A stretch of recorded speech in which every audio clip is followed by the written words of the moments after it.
Welcome to this special edition of Climate Talks, where we have the opportunity to discuss the most recent cycle of reports produced by the IPCC, the Intergovernmental Panel on Climate Change. The IPCC is the United Nations body that provides scientific assessment of the magnitude, timing, and potential environmental and socioeconomic impacts of climate change. With 195 member countries, IPCC works with thousands of scientists and other experts to provide governments with scientific information that they can use to develop climate policies. Its sixth assessment report cycle, which included several separate reports, has just been completed. And it's my pleasure to welcome Dr. Hoesung, chair of the IPCC, to discuss some of the findings. But before that, here is a brief outline of those reports from Russell Isaac. The IPCC is currently in its sixth assessment cycle and has now produced 3 special reports from its 3 working groups. Working Group 1 provided their report back in August 2021. It was an assessment of the current evidence on the physical science of climate change, based on knowledge evaluation from observations, archive research and analysis, as well as physical, chemical and biological climate processes. Working Group 2 reported in February this year, assessing the effects of climate change on the planet and its people. The Impacts, Adaptation and Vulnerability report looked at ecosystems, biodiversity and human communities at global and regional levels. It also reviewed the capacities, vulnerabilities and limits of the natural world and human societies to adapt to the changes around us. Working Group 3 at the beginning of April provided an updated global assessment of climate change mitigation and the pledges that have been made. It examines the sources of global emissions and explains the developments in emission reduction and mitigation efforts. Essentially, it outlines a plan underlining what needs to be done to avoid the consequences of climate change. Those are the brief facts. Let's turn now to Dr. Lee. Dr. Lee, you set out on this cycle of reports with the objective of outlining the facts, of highlighting the consequences, and of offering ways to help prevent climate change. Have you succeeded in reaching those goals so far? Well, first of all, we need to be realistic about what we have achieved and what we wish to achieve. And our studies, our assessments indicates clearly that we are not on track to limit warming to 1.5 degrees Celsius. Emissions now at the highest in the human history, and cumulative emissions expected from the existing infrastructure, mostly the electricity production, is way over the cumulative emissions allowable to limit warming to 1.5 degrees Celsius. And secondly, to limit warming to 1.5 degrees, the global emissions must peak before 2025 and then reduce to about 43% by 2030 relative to 2019 levels. Now, if we want to limit warming to 2 degrees Celsius, then by 2030, the rate of reduction should be about 27%. But both of the cases, the net zero has to be achieved, with the only difference in the timing of net zero. For 1.5, it will be mid-century, and for 2 degrees, it will be 2070s. Now, this modeled scenarios imply that the carbon dioxide removal will be unavoidable, and to achieve net zero. This is to counterbalance the emissions from the hard to eliminate sectors such as aviation, agriculture, and some industrial processes. So we are in a phase of both challenge and opportunities. This third report is highlighting the mitigation issues that need to be considered in combating climate change. What are the main points that you would like to underline that require action? Well, first of all, the energy must be transformed from the current high carbon intensive structure to the low carbon footprint structures, which means that, as I said before, by 2050, we must be able to achieve a net zero emissions globally. And that implies that a very fast reduction of annual emissions by close to 7% per year. And this is a necessary pathway we must embrace to achieve a climate stabilization. Dr. Lee, you have been chair of IPCC for the past 7 years. Would it be true to say that collaboration between the authors and contributors is now at its optimum and the message has never been stronger? Well, the optimum is maybe a difficult word to define, and especially when it deals with the collaboration between different scientific disciplines. But I want to say this, though it is always a challenge for having an effective interdisciplinary approach. I found that authors serving for the IPCC assessment found great deal of enthusiasm for the intellectual synergies from this interdisciplinary atmosphere and interdisciplinary framework of assessing the vast literatures. And they indicated a strong desire to understand the horizon as well as the whole picture of the issues. And instance, I may say that we do have a variety of successful examples of such interdisciplinary approach. Our assessment reports contain examples of cross-chapter box, or some cases a cross-working group box, or cross-working group chapters. Examples include biodiversity or matters related to the economics. So a demand for collaboration, I found, was coming rather from among the authors to improve the integrated nature of this climate change problems and solutions. So, if we look back at COP26 in Glasgow, it was dubbed the Conference of Adaptation. And you have been a great advocate of creating coherence between mitigation and adaptation. So, how is IPCC is trying to enhance the understanding of cost and benefits of mitigation and adaptation, especially in the context of development? Adaptation and mitigation and development very closely interrelated. And development provides capacity for mitigation and adaptation. And in turn, adaptation contributes to development, and which in further provides the capacity for mitigation and adaptation. Now, the adaptation cost would be higher when global warming is higher. Therefore, the best enabler of the adaptation is mitigation to have lower global warming.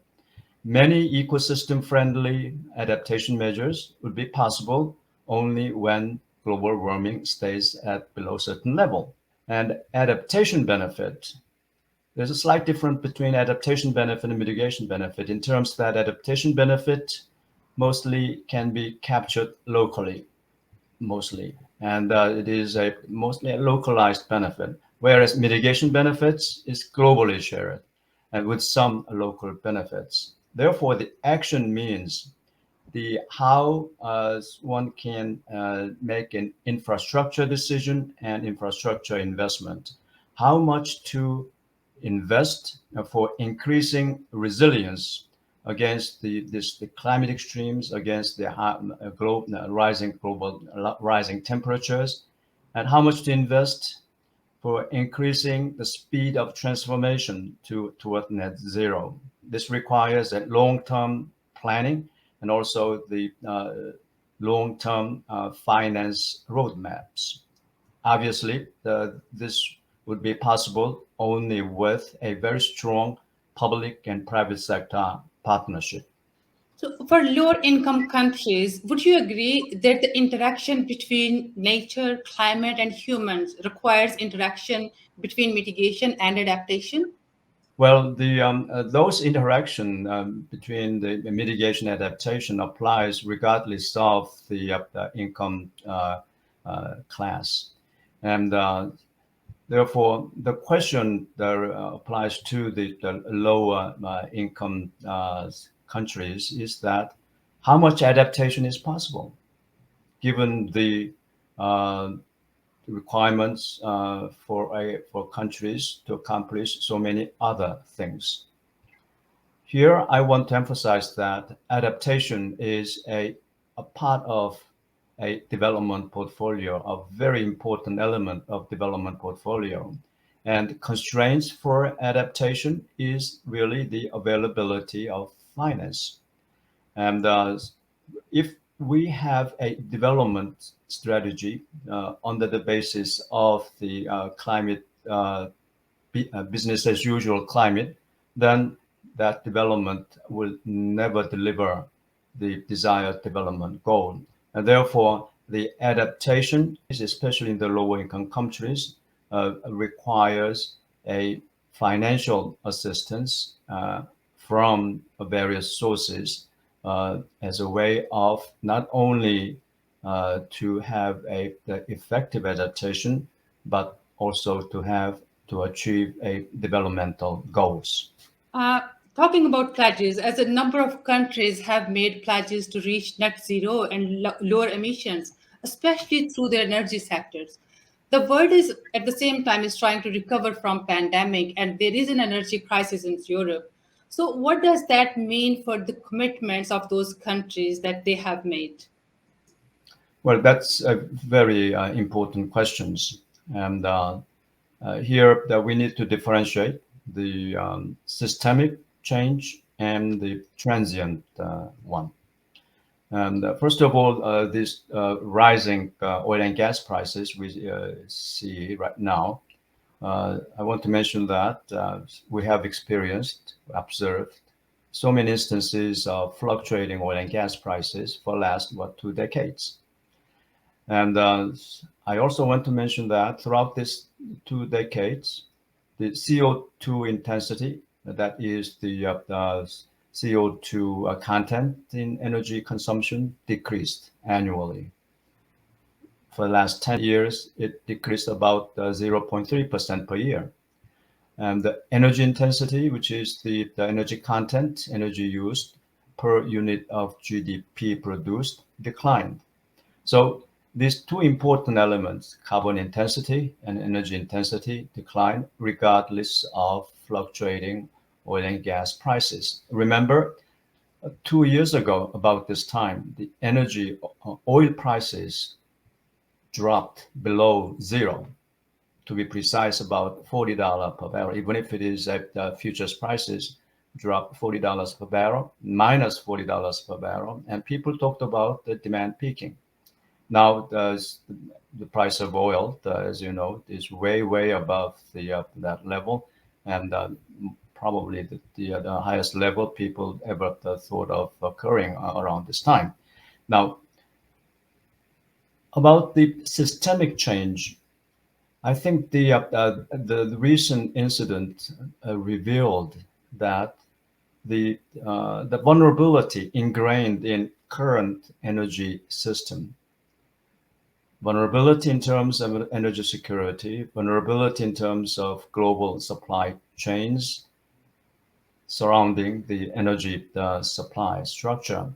So current incidents obviously will have, in my understanding, have a systemic change toward a reduced supply chains and more localized production to improve the security of the supply chains and to increase security of energy supply. Now, these changes would be in line with the net zero transformation pathways. which means a more renewable energy use and more technologies to reduce a carbon footprint. So when we think in terms of the impact of current incidents on the systems and on the behavioral changes, we believe that this recent incidents would turn out to be a blip in the journey toward the net zero. And systematically, I believe the recent changes would only reinforce the reason for achieving net zero as soon as possible. So, moving forward, how do you see the role of bioenergy in the context of meeting our climate goals? And what are some of the challenges regarding that in terms of land use and food security, as well as any other challenges or considerations we should be thinking of? The biggest challenge for bioenergy is sustainability. When scaled up, there is a great concern about the such a strategy that would collide with the scarcity of land and scarcity of water, and also it would collide with the desire to preserve biodiversity. So biotechnology itself has a technology risk, ingrained technology risk, but in addition to that, it will have a sustainability issues arising from the scaling and costs. So when we look at the bioenergy, we need to look at that specific choice from the perspective of the nexus between energy, water, and land. So, considering the economics of climate change and given the vast population of Asia, for example, is the single biggest hurdle in establishing effective, sustainable adaptation measures the funding of these measures? Well, funding, finance is really the critical element for every activity, regardless of adaptation or mitigation, especially for countries in Asia. A great deal of climate impacts will be expected to appear in this region in a number of sectoral analysis.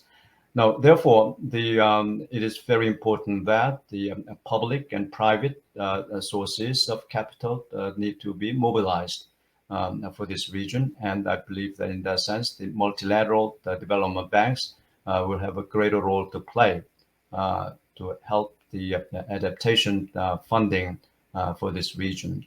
And there are a number of multilateral regional banks, including the Asian Development Bank for the Asian region, to play a very important role for increasing the adaptation financing for this region. If we are looking for signs of progress in dealing with climate issues, would you say that the advances in technology are offering positive opportunities for cross sector mitigation development?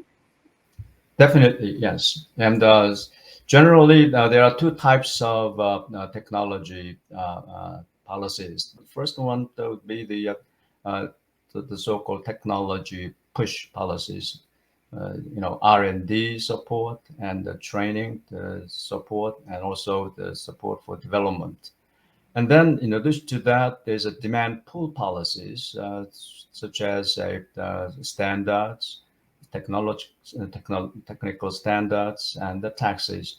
The purpose of those demand pull policies is to create incentives and also create market opportunities. Both two together would have a great deal of effect in the expanding the technology development as well as technology deployment. And also important element is the transfer of those technologies to the lower income countries, so that those countries will be able to apply those technologies for adaptation, better adaptation, and also some mitigation activities. Technology development has a positive spillover, both for domestic and for international economies. So it's a good strategy for the development program as well.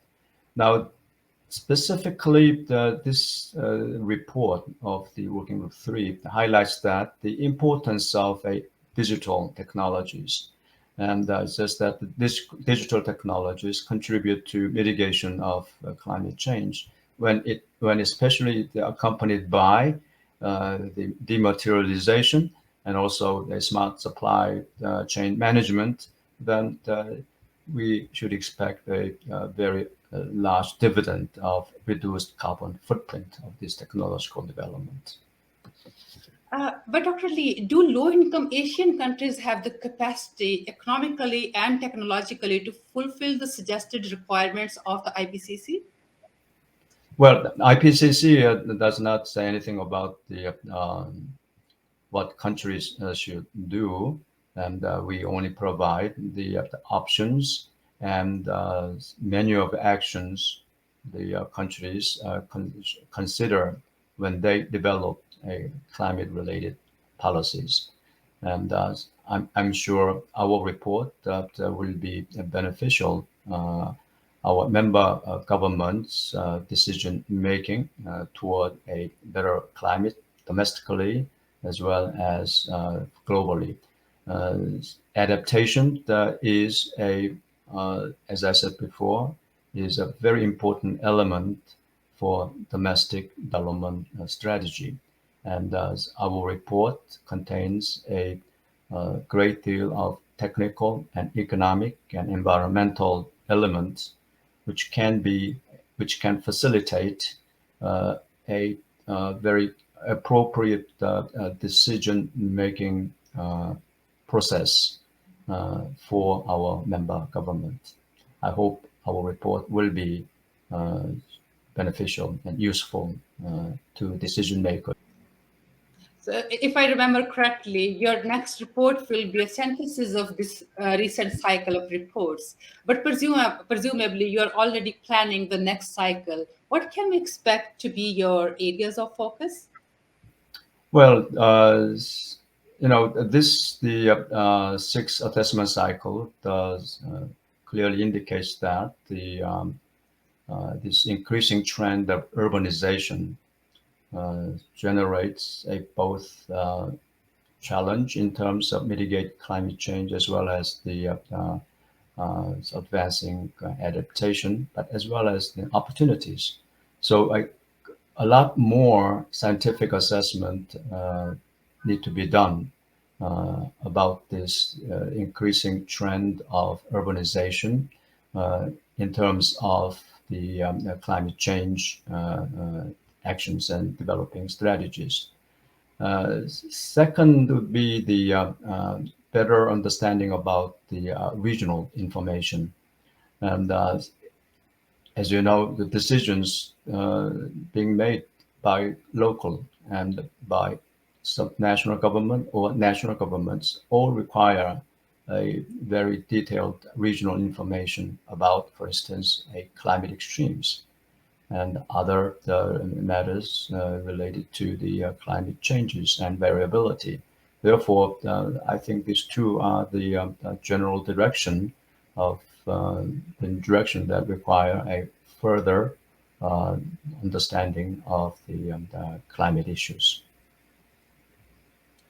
Thank you very much, Dr. Lee, for joining us today. Thank you. Thank you. Thank you for having me. If you have any questions or comments related to this edition, please get in touch with us.